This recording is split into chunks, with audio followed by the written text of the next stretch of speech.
एक बार घने जंगल में एक शेरनी ने दो बच्चों को जन्म दिया।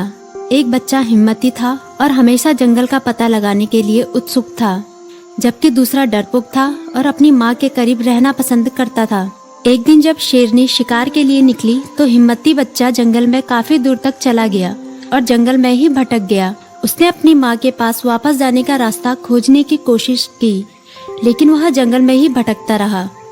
रात होते ही वह डर गया और मदद के लिए चिल्लाने लगा। इस बीच जंगल में जानवरों के एक समूह ने शेरनी के बच्चे की आवाज सुनी और उसकी मदद करने का फैसला किया। उनमें एक बुद्धिमान बूढ़ा हाथी, बहादुर शेर, एक चतुर बंदर और एक दयालु हिरन शामिल थे और वे खोए हुए बच्चे को खोजने के लिए निकल पड़े। एक लंबी खोज के बाद आखिर उन्हें शेरनी का बच्चा मिल गया, लेकिन वह भूखे भेड़ियों के झुंड में घिरा हुआ था। जानवरों को पता था कि बच्चे को बचाने के लिए उन्हें तेजी से काम करना होगा।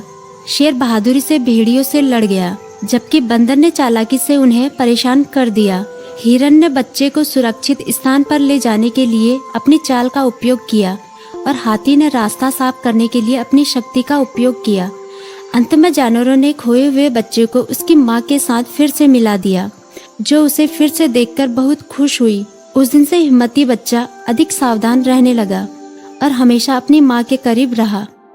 नागराज उस गड्ढे में जाते हैं। चुड़ैल नागराज को देखते ही उन पर अपना जादू फेंकती है, लेकिन नागराज उस पर नागों को फेंकते हैं। चुड़ैल नागों को नष्ट कर देती है। तब तक नागराज कुछ नागों को नागिन के पिंजरे पर फेंकते हैं। पिंजरा टूट जाता है और नागिन आजाद हो जाती है, लेकिन चुड़ैल के जादू से नागराज एक पिंजरे में कैद हो जाते हैं। चुड़ैल और नागिन दोनों में लड़ाई होने लगती है। दोनों एक दूसरे पर वार करने लगती है। नागिन चुड़ैल के ऊपर अपना जहर छोड़ती है। चुड़ैल घायल हो जाती है, लेकिन थोड़ी ही देर में वापस उठकर खड़ी हो जाती है। नागिन फिर से जहर फेंकती है, लेकिन चुड़ैल पर उसका कोई असर नहीं होता। तब नागराज नागिन से कहते हैं, चुड़ैल की चोटी में उसकी जान होती है। इतना सुनते ही नागिन नागमणि से आग के गोले बरसाती है। चुड़ैल की चोटी में आग लग जाती है। चुड़ैल इधर उधर भागने लगती है, लेकिन आग ज्यादा बढ़ने की वजह से चोटी जल जाती है और चुड़ैल मर जाती है। नागिन और नागराज अपने लोगों को लेकर नागलोक वापस आ जाते हैं। एक दफा का जिक्र है कि एक खूबसूरत से गांव में मोहनलाल का एक बहुत प्यारा सा छोटा सा घर था। मोहनलाल एक किसान था और उसका एक बहुत बड़ा बाग था। बाग के आखिरी कोने में एक बहुत गहरा कुआं था। बेचारा किसान रोज उस कुएं से पानी निकालता और अपने बाग के पौधों को पानी देता था।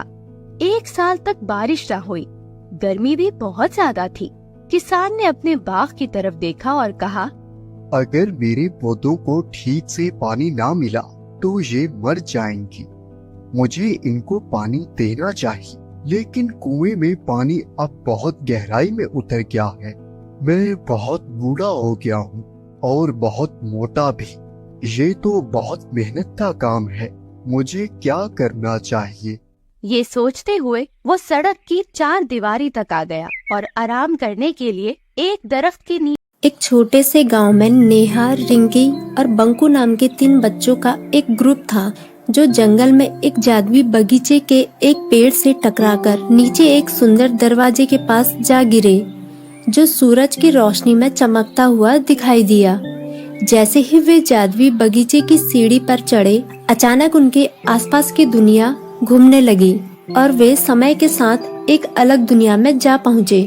जैसे जैसे आगे बढ़ने लगे, वैसे वैसे उन्हें अलग अलग चीजें देखने को मिली। एक तरफ वहाँ की जगह बहुत पुरानी थी, जहाँ उन्होंने टूटते हुए तारे को देखा और उनके बारे में जाना। उन्होंने पुनर्जन्म, रोमन देश और भविष्य के कई अलग अलग समय के बारे में जाना और वे सब बहुत खुश थे। जादुई बगीचे का पेड़ उनका गुप्त ठिकाना बन गया और वे इस बगीचे के खोज के लिए बहुत आभारी थे।